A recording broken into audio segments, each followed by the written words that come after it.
So, good day everyone. The title of my spoken poetry is The Ocean in My Veins. I wake up to the waves, not alarms, to the rocking of steel, not the warmth of arms.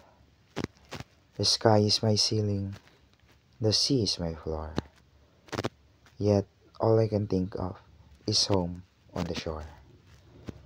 Salt in my skin, wind in my hair, loneliness whispering in a midnight air. A phone call away, but never close. A screen can hold the ones I miss most.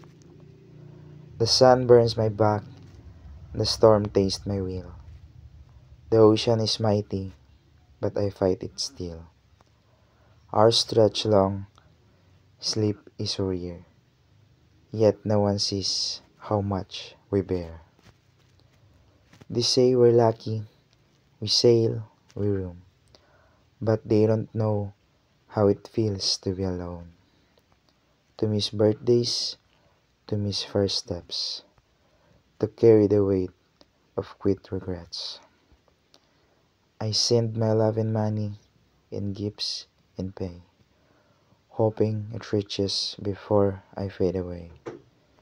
But tell me, what is wealth, what is gain, if my heart's drowning in a silent pain? Yet still I go where the ocean calls, through raging winds and crashing falls. For this is my life, my fight, my way. A seafarer's heart will never stray. That's all. Thank you.